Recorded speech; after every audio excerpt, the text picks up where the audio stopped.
Hello दोस्तों, मेरा नाम है शिवानी और स्वागत करती हूँ आप सभी का अपने YouTube channel Shivani study point पे। दोस्तों, जैसा कि आप लोग जानते हैं कि हमने जिला सीरीज़ कंप्लीट कर ली है, तो आज हम डिस्कस करने वाले हैं उत्तराखंड राज्य की कृषि के बारे में, जो कि उत्तराखंड पटवारी की दृष्टि से काफ़ी इंपॉर्टेंट होने वाला है। तो चलिए जल्दी से इसे स्टार्ट कर लेते हैं। और जो लोग अभी तक हमारे टेलीग्राम ग्रुप से नहीं जुड़े हैं, तो नीचे डिस्क्रिप्शन में लिंक है, वहाँ से आप हमारे टेलीग्राम ग्रुप में भी जुड़ सकते हैं।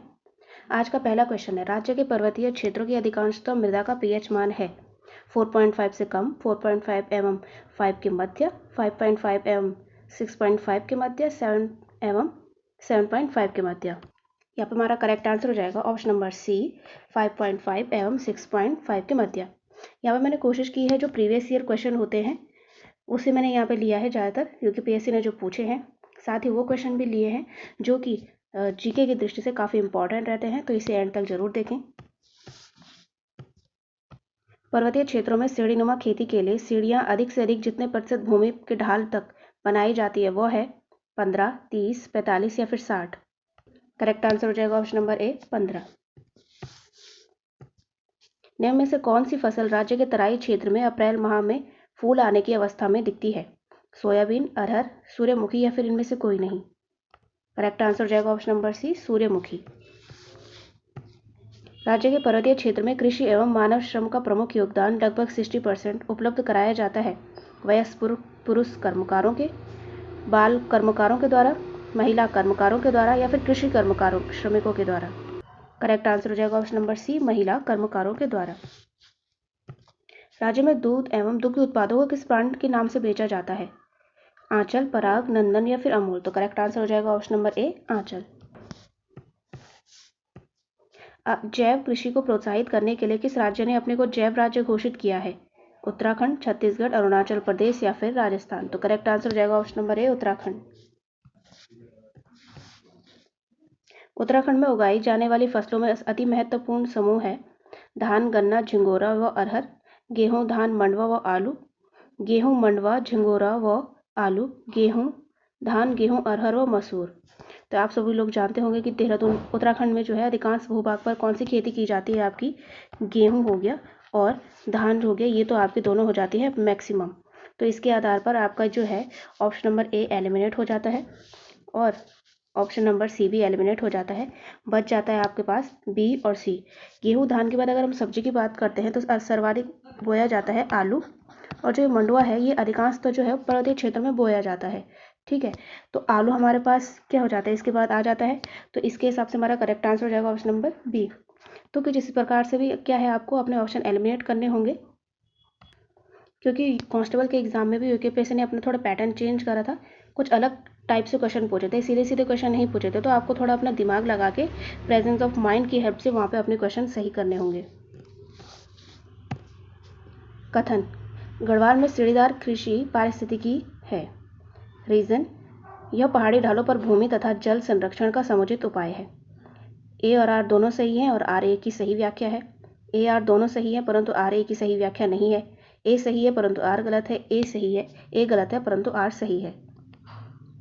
तो यहाँ पर हमारा करेक्ट आंसर हो जाएगा ऑप्शन नंबर ए, क्योंकि आप लोग जानते होंगे कि पहाड़ों में क्या है, आपको गढ़वाल में सीढ़ीदार खेत देखने को मिलते हैं, और इनका सबसे इम्पॉर्टेंट चीज़ क्या होती है कि इनसे क्या होता है, भूमि अपरदन नहीं होता है और इससे जल संरक्षण भी होता है, क्योंकि एक खेत से पानी दूसरे खेत में इस प्रकार से हो जाता है। और अभी रिसेंटली ये क्वेश्चन जो है कांस्टेबल के एग्जाम में भी पूछा गया था। Guinness book of world red cross में अल्मोड़ा दर्ज है। 6.6 मीटर ऊंचाई का एक पौधा उगाने के लिए जो कि था मक्के का, तिल का, मिर्च का या फिर गेहूं का। करेक्ट आंसर हो जाता है ऑप्शन नंबर सी, मिर्च का। उत्तराखंड में कृषि भूमि नापने का पैमाना है मीटर और सेंटीमीटर, गज व फीट, नाली व मुट्ठी, बीघा व विस्वा। तो करेक्ट आंसर हो जाता है ऑप्शन नंबर सी, नाली व विस्वा, सॉरी नाली व मुट्ठी। उत्तराखंड में कृषि योग्य भूमि है लगभग 20%, 15%, 13% या फिर 50%। करेक्ट आंसर हो जाता है ऑप्शन नंबर सी, 13%। किस जिले को भारत सरकार ने लीची निर्यात जोन में सम्मिलित किया है? नैनीताल, देहरादून, उधम सिंह नगर या फिर उपरोक्त सभी। तो करेक्ट आंसर हो जाएगा option number B, Dehradun. Dehradun में जो है राज्य की सबसे अधिक लीची का उत्पादन होता है और इसे निर्यात जोन में भी शामिल किया है। उत्तराखंड में एक नाली जमीन कितने वर्ग मीटर के बराबर होती है? 100 वर्ग मीटर, 200 वर्ग मीटर, 500 वर्ग मीटर या फिर 1000 वर्ग मीटर। तो करेक्ट आंसर हो जाएगा ऑप्शन नंबर बी 200 वर्ग मीटर। कौन सा 2 वर्षीय फसल चक्र उत्तराखंड के वर्षा आश्रित क्षेत्रों में लोकप्रिय है? धान, गेहूं, मक्का, जौ, धान, मसूर, मक्का, मटर, धान, गेहूं, मंडवा, पड़ती या फिर धान, गेहूं, मंडवा, राई। तो करेक्ट आंसर हो जाएगा ऑप्शन नंबर सी धान, गेहूं, मंडवा, पड़ती। उत्तराखंड में बकार का उपयोग होता है जल संग्रह हेतु, फल रस संग्रह हेतु, खाद्यान्न संग्रह हेतु या फिर दुग्ध संग्रह हेतु। करेक्ट आंसर हो जाएगा ऑप्शन नंबर सी खाद्यान्न संग्रह हेतु। ऊपरी गंगा नहर का उद्भव स्थान है हरिद्वार, कालागढ़, कर्णप्रयाग या फिर टिहरी। तो करेक्ट आंसर हो जाएगा ऑप्शन नंबर ए हरिद्वार। राज्य में उत्पादित मंडुवा कोदा अनाज का निर्यात किया जाता है अमेरिका, जापान, ब्रिटेन या फिर सिंगापुर। करेक्ट आंसर हो जाएगा ऑप्शन नंबर बी जापान। राज्य में चाय की खेती को 1824 में सर्वप्रथम शुरू कराया था बिशप हेबर ने, मैकलेन ने, जॉन स्मिथ ने या फिर इनमें से कोई नहीं। करेक्ट आंसर हो जाएगा option number A bishop Heber ने। तो आप इसे सन को भी याद रखेंगे 1824, यहाँ पे आप सन भी याद रखेंगे 1824 में। राज्य में सर्वाधिक कृषि योग्य भूमि है हरिद्वार में, नैनीताल में, देहरादून में या फिर उधम सिंह नगर में। करेक्ट आंसर हो जाएगा option number D Udham Singh Nagar में। आप लोग जानते होंगे हरिद्वार और उधम सिंह नगर जो आपके मैदानी क्षेत्र है जिसमें कि आपके ज़्यादा से ज़्यादा भूमि पर कृषि की जाती है, तो उसमें भी सर्वाधिक हो जाता है आपका उधम सिंह नगर। ये काफ़ी इंपॉर्टेंट है, इसे ध्यान रखेंगे।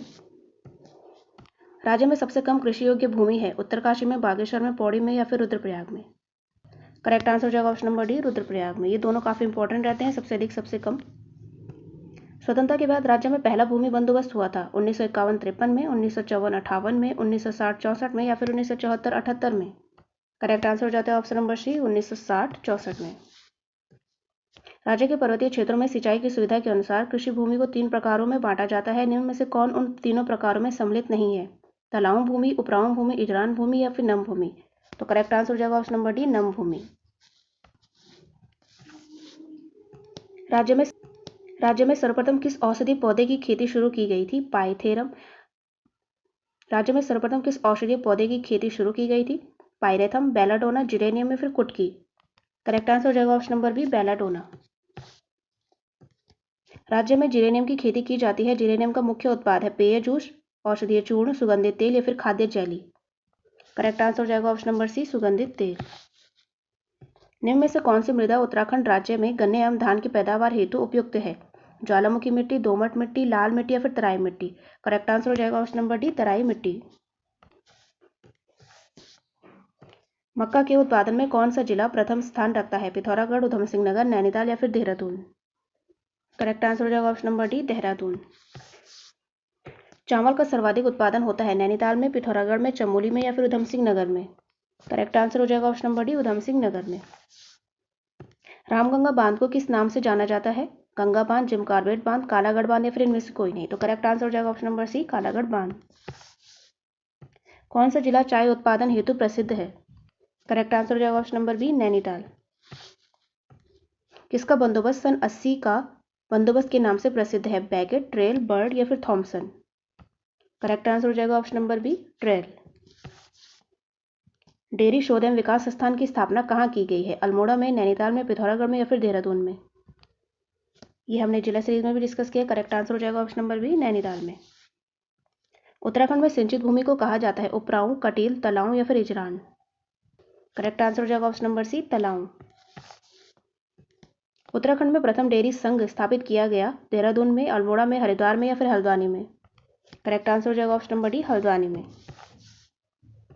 निम्न में कौन सा चाय बागान ब्रिटिश काल से ही स्टेट चाय बागान के नाम से प्रसिद्ध है? कौसानी, भीमताल, भुआली या फिर उपयुक्त सभी। करेक्ट आंसर हो जाएगा ऑप्शन नंबर डी ये सभी। उत्तराखंड में कृषि योग्य भूमि का प्रतिशत है, ये हमने आगे भी डिस्कस किया है।